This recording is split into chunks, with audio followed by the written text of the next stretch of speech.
Three things we gotta have. What are they? Three things we gotta have in order for it to be a crime. Just remember I drew the circles up here. Do you want me to name all three or Just one. Actus rea?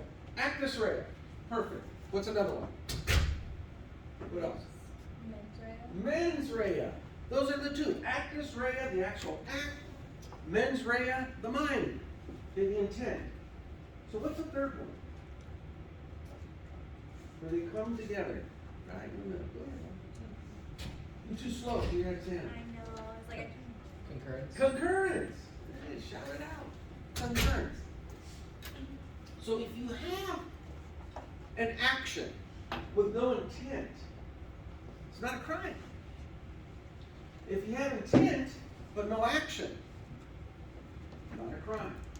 When we're talking about elements, every piece of that element has to be present in order for it to be considered a crime.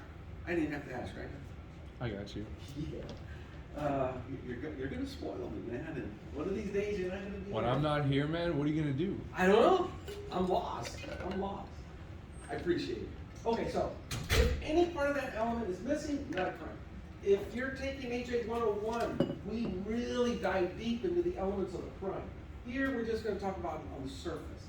But know that all the elements must be present in order for it to be considered a crime. Mens rea, actus rea, and then the concurrence, where they all meet. Certain statutory, after I just got done telling you, you got to have them all. Now we have a statutory crime which says you don't necessarily have to have the intent. We contradict ourselves. A statutory crime, public safety, strict liability. Here's one that happens and is common, especially in this age group. You're out about in the town, on the mall, you meet somebody. There's a connection. You fall in love. You take that love to the next step. You act on that passion in the back seat of your father's Chevy. Shame on you! But it happened. You think that's it. Next week, there's an officer knocking on your door. Dad answers the door and says, Evan, what the hell did you do now? Me? It's you, buddy. Evan comes down, the officer says, do you know a lady, I'll just throw out that name, Jane Doe. I want to do so many good names, I'll probably name somebody here. Do you know anybody named Jane? Yeah, I just met her last week, we had a great time. Dad looking at you, how great, Evan? Well, Dad, said, did you know she was 15 years old? Yo! I swear! I didn't Why her. me? Yeah, Evan's in trouble. He just turned 18 last week. Okay, the point, guys. Evan didn't know. There was no intent. We had a willing party. That nasty 15-year-old who was willing to give away the goods. Statutory crime, statutory rape. Don't have to have the intent. Just the fact that it happened constitutes the crime. And that's the whole idea when we're talking statutory. It's statutory. Liability. You buy a Ford Bronco. You didn't know that the wheelbase was too narrow, the tires were too small. You pop a turn and you go rolling down a hill. By default, the company that produced that vehicle is liable for any injuries, damages, and so forth. Strict liability. Don't need intent. Don't even argue that in court. It happened. Traffic crimes, public safety, business crimes, those are typical what we're looking at. We're talking about liability crimes. The one we forget that could still be criminal is the statutory rape. Just by the fact that there's an underage partner, even if the partner was willing, court says, doesn't happen. I was teaching an academy up north in Fresno, and one of my best cadets, I mean, this kid was set. He comes up and he said, I got a problem. He's being recruited. He was going to be sponsored to be a Fresno PD. He said, I got a problem. Okay? My wife, who I'm now married to, have 3 children with. We had sex when she was underage. Okay. He was charged for statutory rape. The families went down together and said, no, that's not the case. The intent here, they're going to get married. They already had set dates, the whole thing. Legally, he committed a crime. They reduced it down to an infraction. But because it's still on his permanent record, it could have affected his potential for employment. Thank goodness a lot of people went to his back. I was one of them, wrote a lot of letters on his behalf, and of course the family stepped up, and he did get employment. But that simple act could have ruined him. It happens to ladies too. It can happen. The most problematic of crimes today that prevent candidates from actually being sworn officers: domestic violence. And when I'm at an academy, teaching an academy, I usually ask, if you're in a relationship, better make sure you don't screw it up. If you're not, don't go there. If you're married, you better treat your partner, which you always should, with gentle gloves. All it takes is one allegation, and again, it happened. I was teaching an academy in Visalia. One of my awesome students, one of the best I ever had, was from Georgia. Had come to California to start anew. That was the story I got. Turns out he had a girlfriend in Georgia. And when she found out what he was doing, trying to better himself, she went down and filed charges of domestic violence against him. He swears up and down it's not true. I tend to believe him. Ruined him.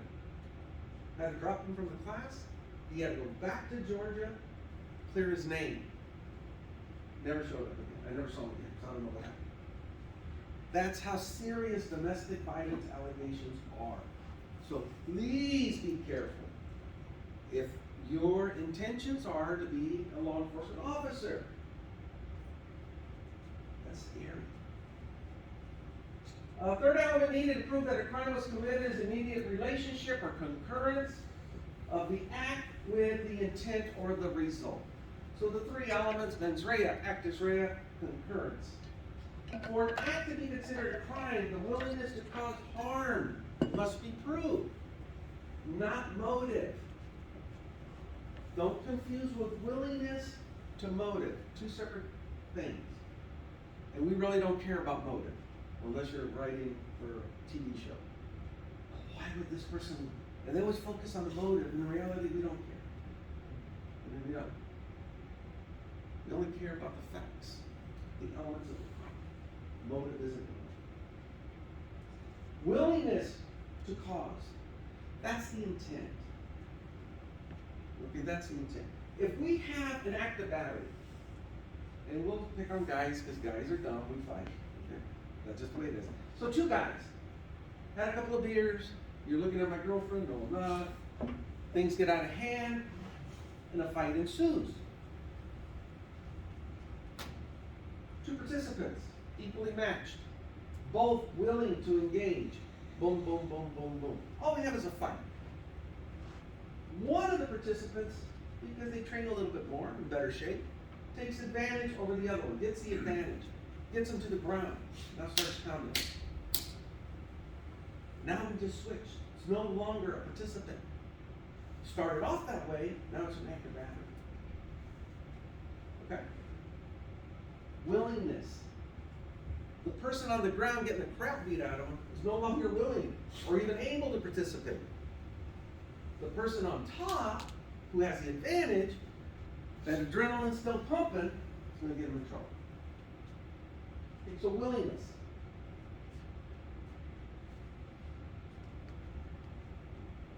Let's see. See if this one. Crime. Okay, has anybody seen anything interesting where there was a crime involved? I haven't. I don't watch the news. I hate the news. Oh, it's so negative. No, nothing out there? Okay, we'll just keep going. Defendant may deny actus reus by arguments that they were falsely accused, and the culprit, the real culprit yet to be identified, is the alibi. It wasn't me, defense. It was the other guy. We're talking about defenses now. We just switched from crimes, now we're going into the defense mode. I should have said that to begin with. It wasn't me. It was somebody else, Your Honor. Defendant also claimed that while they did engage in the criminal act they are accused of, they should be excused because they lack the mens rea. This is an excuse defense. They lacked the mens rea. There was no intent. I was jumped from behind. I didn't see who the culprit was. I turned around, acted in self-defense. One punch knocked him out, broke his teeth, hit his head on the cement, cracked his skull, maybe broke a few bones, and you're getting charged with a serious crime. Did you have an intent to cause that injury? In my example, you jumped over the back, you're startled, you act, one punch. Is that a crime? Yea or nay? I see hands going, you guys look like weeble wobbles over here. Hands are all over the place. Show of hands. Who believes that was a crime? In my example? Nobody. Okay, good. Because it's not. It's not. Self-defense. The law says you can defend yourself. And then there's certain circumstance. But in the scenario I gave you, and this happened to me on the job, some freaking redneck racist piece of crap officer jumped me from behind, had me by the throat. And he said he was playing. He wasn't playing no more. Threw his ass over my back and knocked his ass out. Of course, we both got in trouble, but he admitted what he'd done. Shame on him. My intent was never to really cause that kind of injury. But after I saw who he was, yeah, I did really want to hurt him. Okay, defendants may claim that the criminal act was reasonable or necessary, justifiable even. Somebody breaks into your home in the middle of the night. You live home alone. Thank goodness you have a little 9mm next to you. Everybody should have one. So you have a little 9mm, you hear glass breaking, you hear a door open. You grab your gun. And it should already be loaded. Don't do like they do on TV. That's stupid. Give away your location. So you got your gun, you're ready, and you look in, and then here's someone you don't know standing in your living room, and you point the gun at him, and you open fire. Drops dead. Did you just commit a crime? Somebody said yeah.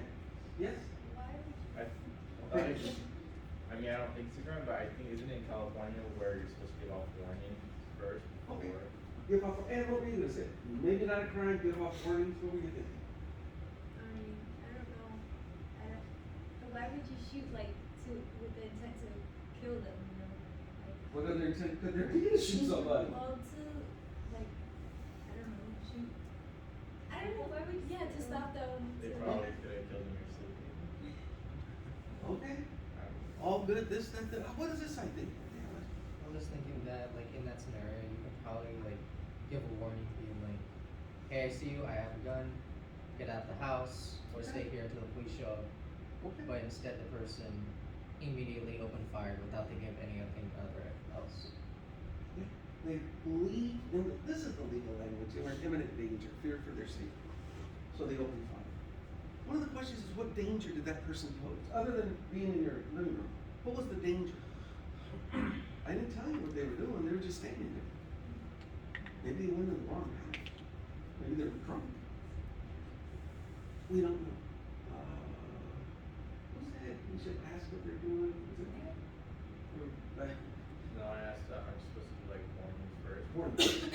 Thank you for saying that. Law enforcement, there's no such thing as a warning shot. You shoot for effect. And you train in the bottle right here. Mass. You shoot for mass. Not like in TV, oh, I shot him in the shoulder. Bullshit. You shoot for center mass, right here in X.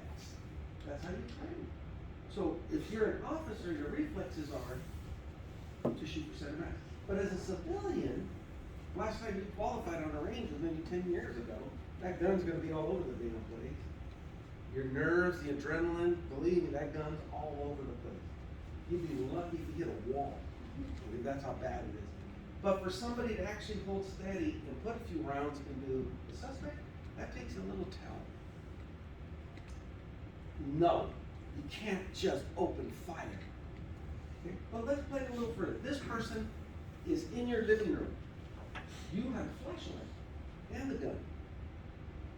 In their hand, they have a gun. And that gun's coming up.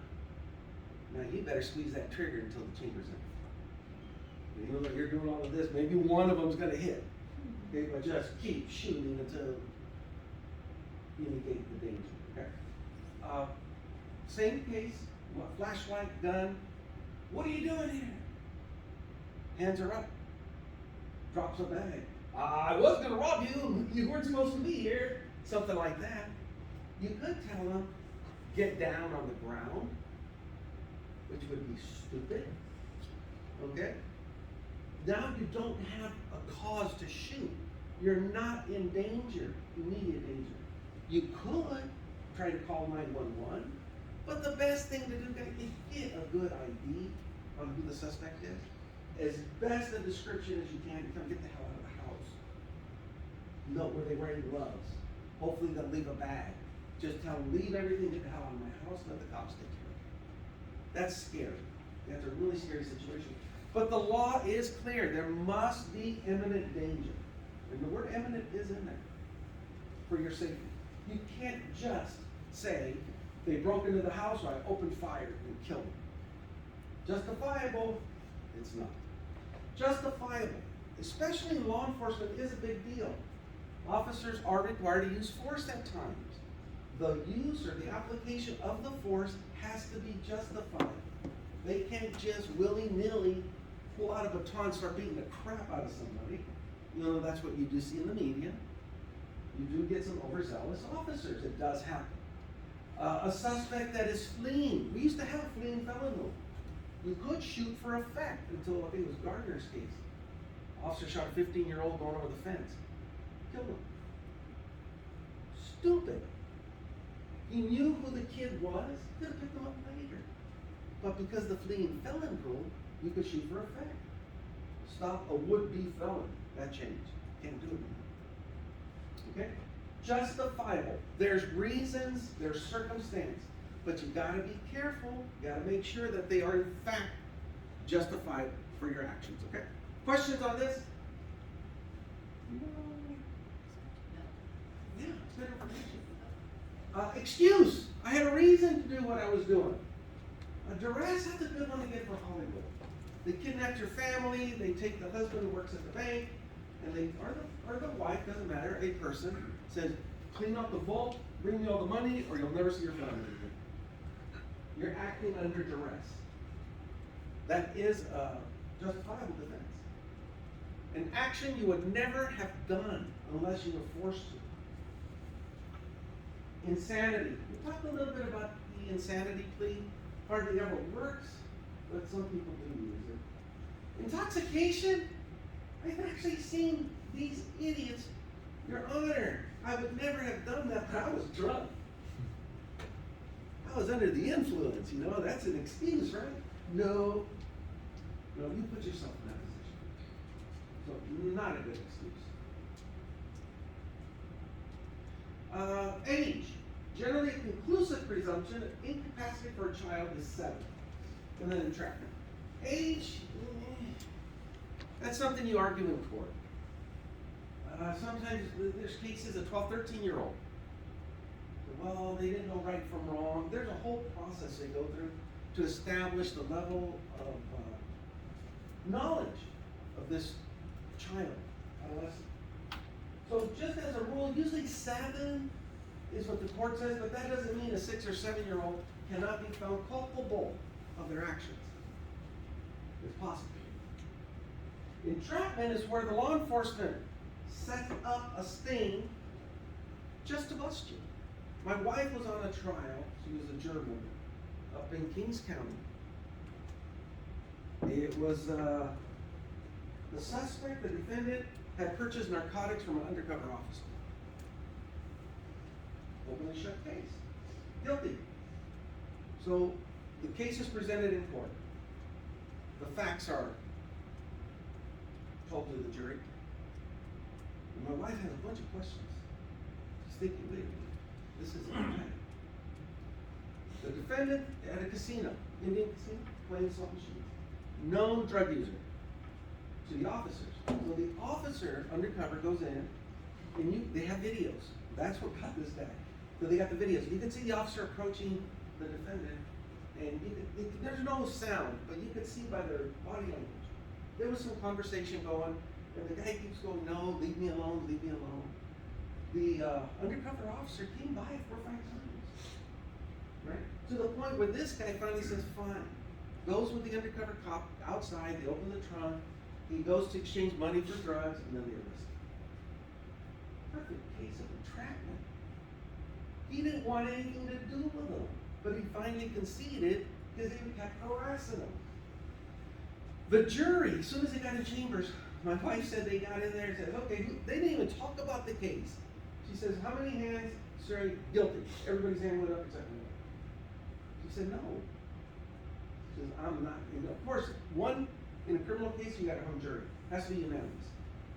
So she said no. She wanted to explore the evidence a little deeper. She became enemy number one, she said immediately. The bailiff brought in more info, they went over the reports. What was happening, the jurors were reading into the case, making assumptions, and not basing their decision on the facts. So she pointed everything out. Finally, she convinced 4 or 5 of them that no, it was entrapment. He ended up getting not guilty verdict. Not that he was innocent. An innocent verdict is separate, and that has to be argued once the not guilty verdict is rendered. Okay, so that doesn't mean they're innocent, but not guilty. So you get the idea of entrapment, right?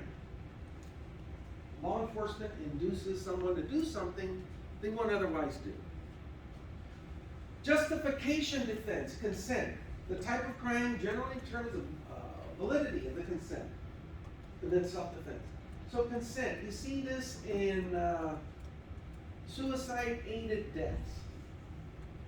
Geriatric people, dementia, pain, cancer patients, 80, 90 years old, on their deathbed, all they want to do is die, get out of this pain.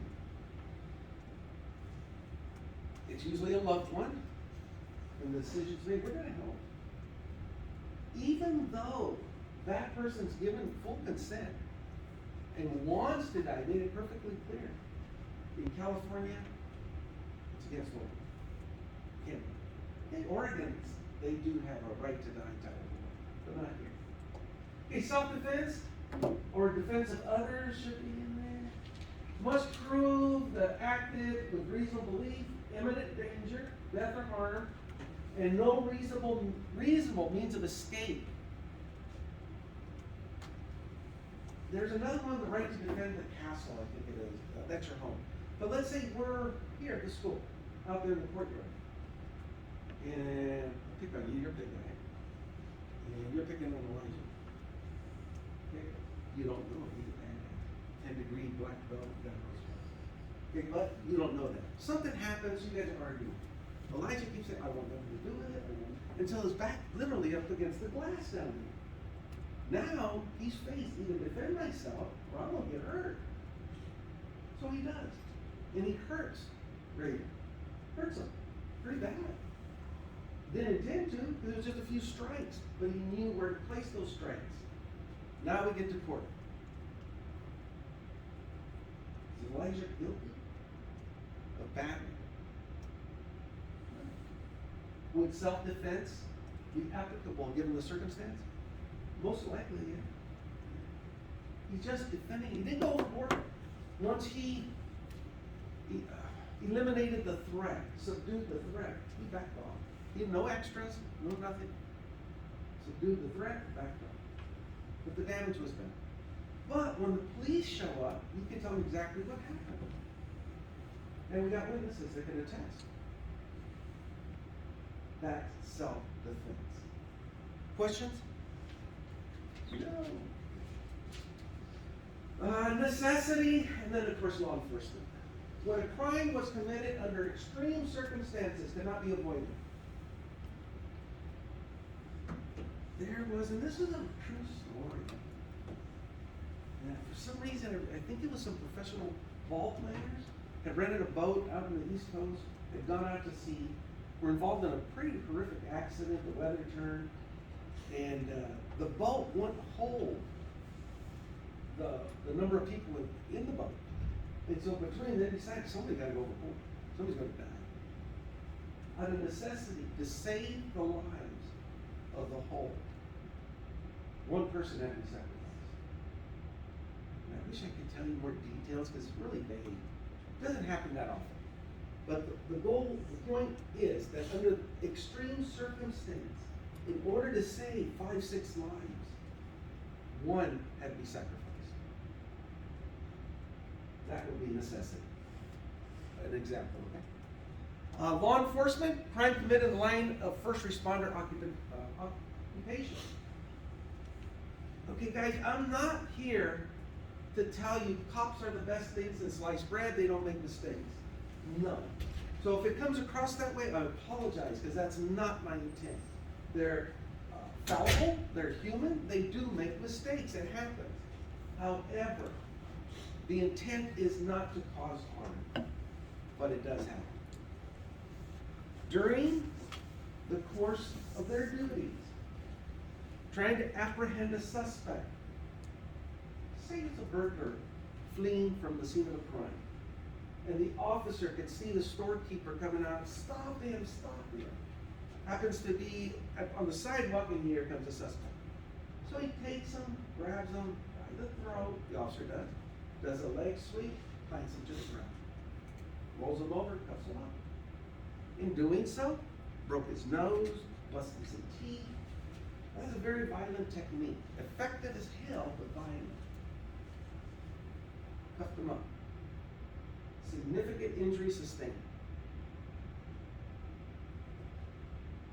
Justifiable. Just apprehend the individual. Now let's say that same scenario. The criminal is coming out of the store, but just walking. Just walking at a ginger peak. And the officer approaches him, yelling at the top of his lungs, grabs him by the throat, and then slams him and cuffs him up. That changes everything. Under those circumstances, he could use voice commands. Stop, turn around, put your hands on the wall, spread your legs. Conducted the pat-down search, restrained him. They didn't really need to resort to physical force, but sometimes they do. This application of defense is for law enforcement to protect them in case they do have to use force. There's 2 types of force since we're on it. Lethal. What's the other one? Non-lethal. What's such thing? Less lethal. There you go. Less than lethal. We used to have non-lethal until people are dying from a stun gun, who's labeled non-lethal. Fire the taser, zap them, person died. Had a bad heart. Didn't know. So they got away from that because they got sued, law enforcement. So now it's either lethal or less than lethal. Because anything can be lethal. In the right hand, in the righteous hands. Let's see, statutory rape. One type of offense in which the issue of consent on the part of the victim becomes the issue. Research the definition of statutory rape in your state. Search for a sentence given for this offense. I don't know what the penal code says. But given that this is a consensual crime, what's your opinion? Remember the earlier, in Evan's example of love? He didn't know. Should we prosecute him? Who wants to take him to court and throw him in jail? Really, nobody. Well, that's different compared to like the sex predators that actually go out there. Absolutely and different. Right? Absolutely. So I would think like if you really didn't know there was proof and evidence that he says she lied to him. Absolutely. That's the whole idea of statutory, guys. It makes it real difficult because it's just the letter of the law. Hang on, Drake had a comment? Oh, I was gonna say, No, the Supreme Court already acknowledged that people under 25, their brains are not fundamentally matured yet.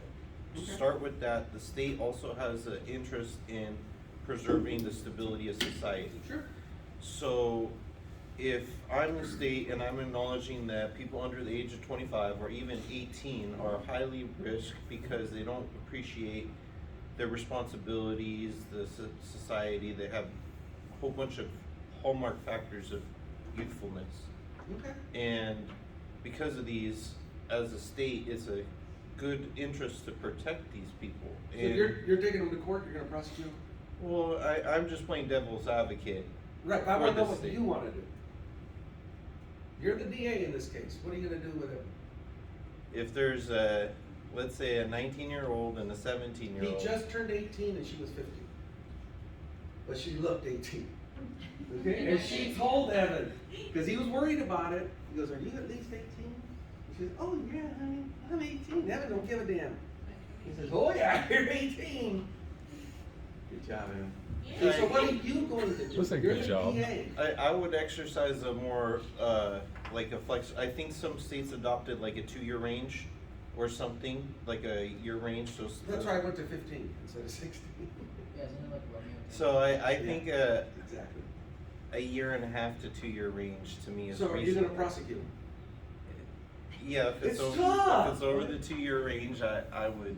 You would, okay, good. And, what do you got? I would look for evidence to see, like, if he did know about the age, cause I feel like if you do, then that way we can possibly keep the, you know. Sure.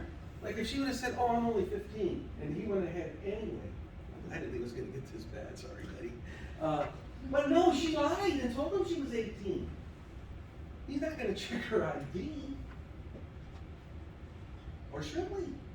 I would consider that as mitigating circumstances, a Absolutely. case-by-case basis. And she's willing to come forward. She told her dad and the officers, I lied and told them I was 18. The kid's really muddy. Okay, now let's go a step further. 4 years later, it was true love. They ended up getting married. Like I told you, my cadet guy. They have children. Now Evan wants to join the police force, but he still has that. They reduced it down to an infraction, but it's on his record. Statutory rape. It just sounds horrific. You're the hiring authority. Are you going to give him a job as a peace officer? I don't know. Okay, this is the questions, the scenarios I'm giving you. There is no right or wrong answer because it's not black and white. It's, well, it depends. Well, if this. Okay, these are the decisions cops make every day. The courts make every day. Judges are faced with these types of dilemmas every single day. Can I ask you, because it's also keep in mind, when something like that happened, right, that, for example, somebody with a minor, Hmm? okay, don't they also get reported to the whole sex offender list? That's a good one. Because Depends. I mean, because sometimes I think something like that I heard happen to somebody, Yeah. you know, that it was something that the girl, like, the guy lied about it so that she thought she would always kind of have him. Yeah. Told the parents, the parents like, no, he's going to jail, I don't care if it was your Yeah. fault and you admit it. Yeah. But then I guess that person got targeted as a sex offender, Sex like offender. people would find him in the They put an neighborhood. R. They put an R in its classification. That's usually an arson, but mostly in sex offenses. And then on the sex offender registry, that's public information. Please don't look that up, because you're gonna be scared. How many sex offenders live in your area? They have to register. That's just part of the program for the rest of his life. And it happens, guys. You know, I make light of the situation, but it does happen. So be aware. Be aware. Okay. So let's reform criminal law. Law in part reflects public opinion, morality. We have stalking laws.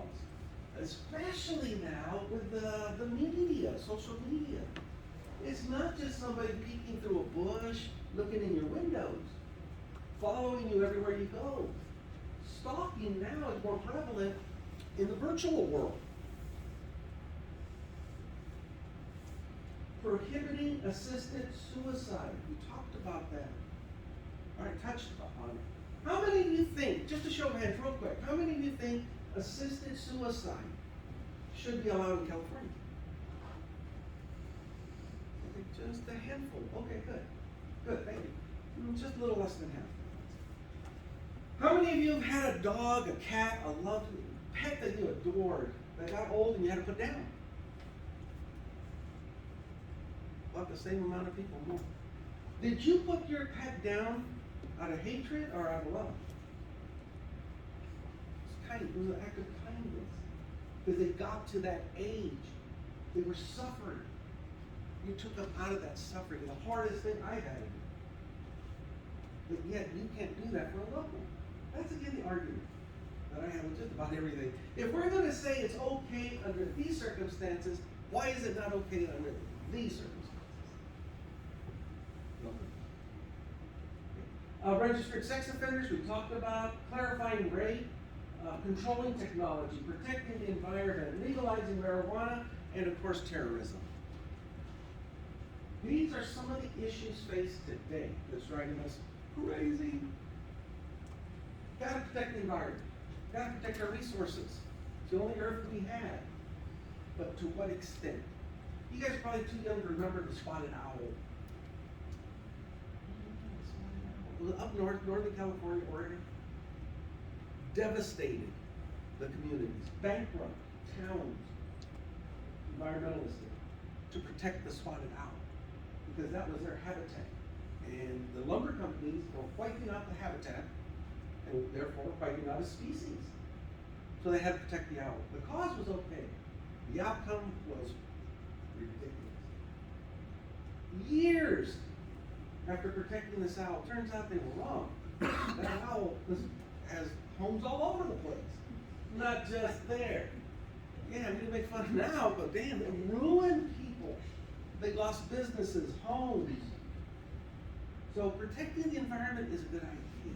But again, it's a balancing act, just like anything else. Balancing act.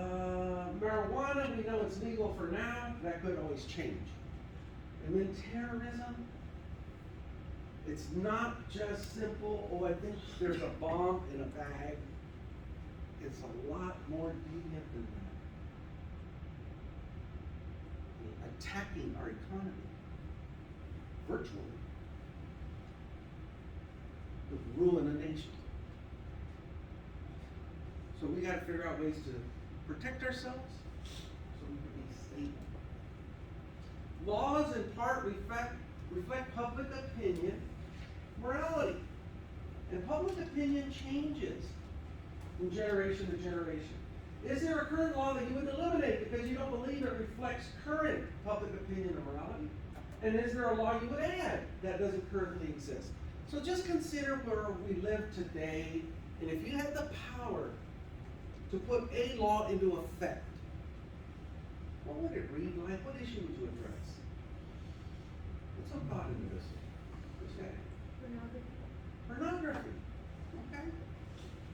So you believe that pornography should be readily accessible to everyone who wants to view it? No, the No. opposite.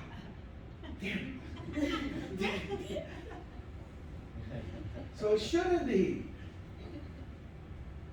Okay, pornography.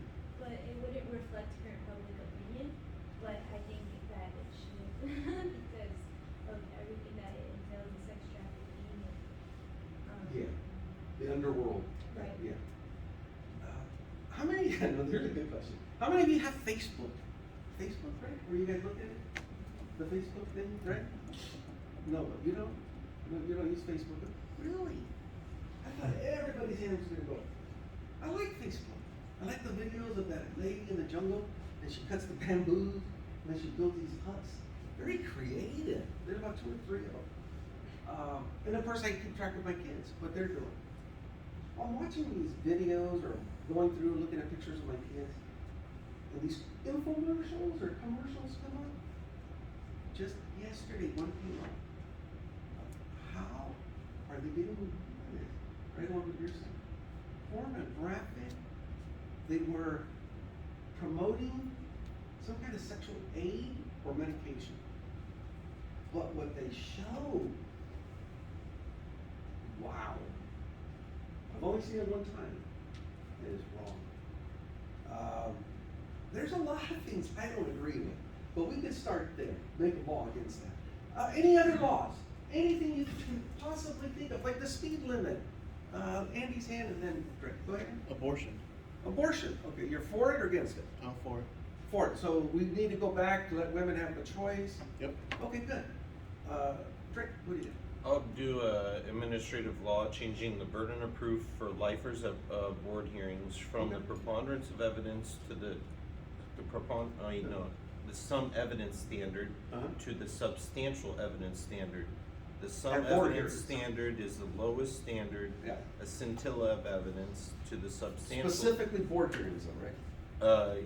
And then the Strickland standard, I would change the Strickland standard for any disciplinary infractions occurred within an institution from the some evidence standard to the substantial evidence standard.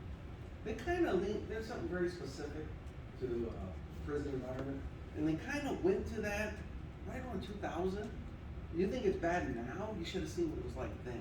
That you have to have a substantial amount of evidence to prove it. And we got to elaborate during the hearing process what types of evidence, especially if it was an informant, how many times this informant's been proven reliable and so forth. But you got to protect the informant, and you also got to protect sources. But you have to show the defendant that they have a right why they're being found guilty. What specific evidence did the hearing officer use the administrative process? So There was a time they wanted attorneys involved in it.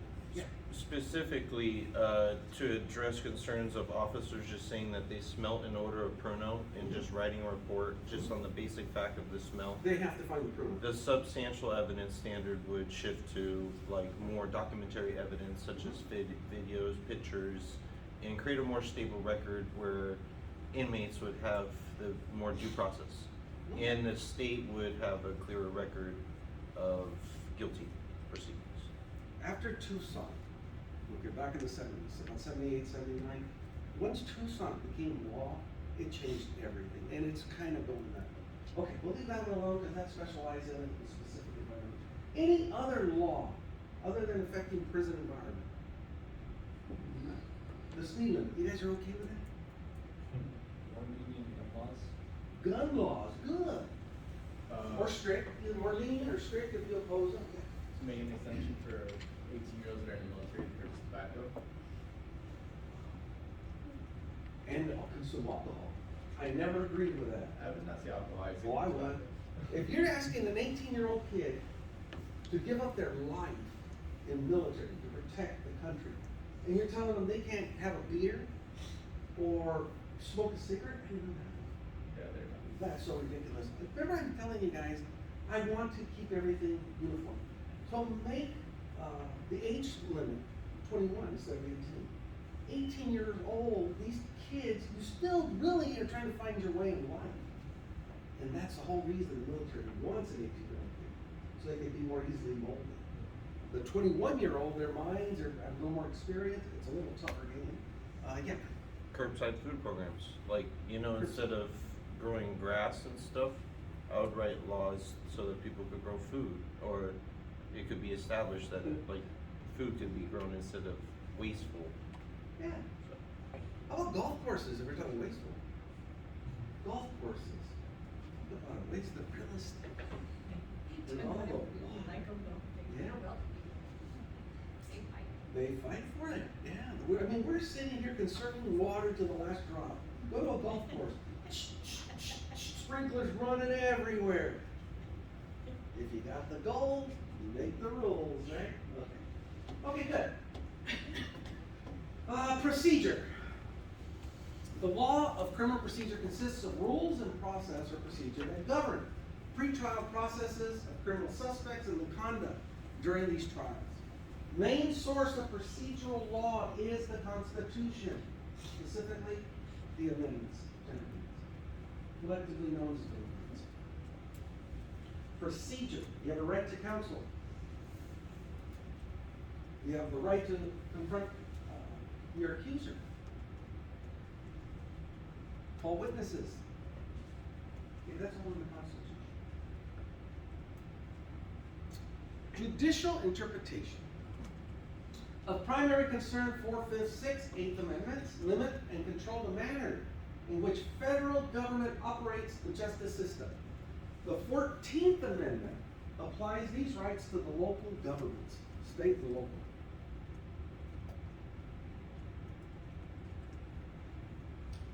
I don't know, I think we talk about incorporation.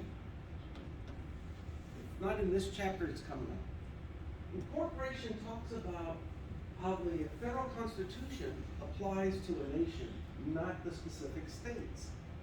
But in order to gain statehood, you have to agree to abide by the federal constitution. Your state constitution mirrors, but it's not exact, to the federal.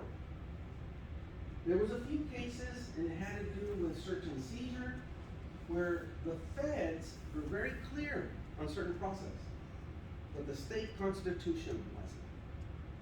The feds got upset. It had to be the exclusionary rule. So the feds got upset and said, no, you, the state, have to abide as we're telling you to, the model penal code and the Constitution. Of course, the state said, no, take a flying hike. There was some argument, and they finally came up with incorporation. The state can look at the Constitution and incorporate everything as a whole into the state constitution, and that's done in the 14th Amendment, or that's called total incorporation. Or think of it as like ordering off the menu a la carte, where the state says, okay, we'll do this, we'll do this, we'll do this. Selective incorporation. You just pick and chose what they want. Total incorporation, selective incorporation is what you're going to find in the 14th Amendment. The feds were happy because now the states are playing by the same rules as the feds. And what we're talking about is in procedure. So a federal court is doing a similar thing as a state court. That's what it boils down to. Due process. Concept of due process found in both 5th and 14th Amendments.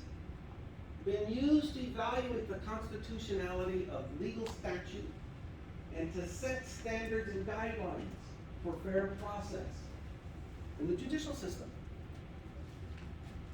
Due process. You hear that a lot. Drake mentioned due process in the administrative sector of prisons. Due process similar out here to the communities. Meaning, you have specific rights that cannot be taken away from you. You have a right to an attorney. But what happens if I don't have the money to hire an attorney? What does it say? One will be appointed to you. One will be appointed to you. At no cost, if you can't afford it. That's always changing too. It used to be you could only have an attorney in certain specific serious felonies, not misdemeanors or traffic violations. And then now there's case law that says it depends. So you might have an attorney other than in a serious felony. Okay. What are the rights? Just think about what we recite in Miranda. You have the right to what? Remain silent. That's the 5th Amendment. What else? Effective assistant counsel, You have the right to counsel. free from cruel and unusual punishment, 8th Amendment. They really don't say that, but you do. That is part of the due process. You have the right to remain silent. You have the right to an attorney if you can afford one. One will be appointed to you. You have specific rights. How about once you're arrested? There's one more there. You're being booked. See the charges against you, Huh? the You have to information. know what the charges are. And then bail. And bail is a whole nother thing that, my God, that's that's the worst thing we ever came up with, but we had it. It's called being able to present a defense, correct? Hmm? Yeah. Effective defense, actually, because you can get rid of your attorney for ineffective assistance of counsel. Do you have something you just scratched? I could tell you're indecisive, you're like this. So you have rights. Once you're in the booking room, you have a right to a phone call. One. Who are you gonna call? Saul. Call Saul? Is that his name? Is bail bondsman? Okay, call Saul. We'll get somebody out there for you. There's a lot of bail bondsmen. Bail bondsman's been, that's a good racket. Okay, some of my buddies up north, they started bail bonds. They wanted me to be a bounty hunter. He bounced their head. No, I don't think I ever chased anybody. But bail is there for one reason only, to secure your appearance in court. That's it. It should not be a reason to keep you locked up. So if I commit an infraction and bail is set at $1,000, if I have, usually it's 10%, and that's negotiable with the bail bondsman. For $1,000, I'm gonna want at least 10%. That's $100. So you write a check to the bail bondsman for $100. That's their money to keep forever. The bail bonds post a bond with the court for face value, whatever your bail is, in this case $1,000. That if you don't show up for court, they get to cash the check. And now it's up to them to hunt you down to get the rest of the money. That's how bail works. Then there's OR, own recognizance. You're a good person, in good standing, you own a home, you have a family, the offense isn't all that serious, we're gonna take a chance on you. Let you go on OR. Or maybe let you go if you live with your parents. They can sign for you. Then they can also pledge property, capital, as bail, something of value. So it's a negotiation process to get you out of jail to await your trial. Oh boy. Due process, let's see, substantive and procedural. Here, substantive due process refers to the citizen's right to be protected from criminal laws, may be biased, discriminatory, or otherwise unfair. Who believes that that's true? That the process can be unfair, and it can be biased. Hell yeah. I've seen it firsthand. It's absolutely true. That's substantive. Procedural seeks to ensure that no person will be deprived life, liberty, property, without proper legal criminal process. RICO, I think it was the RICO Act, it's been a while now, went into effect to fight organized crime. Prior to the RICO Act,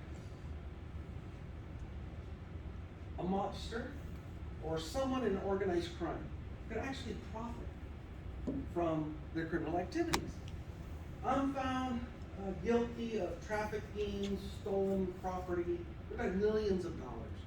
It's a federal offense because I crossed state lines and I was stealing from the government, all kinds of crazy stuff.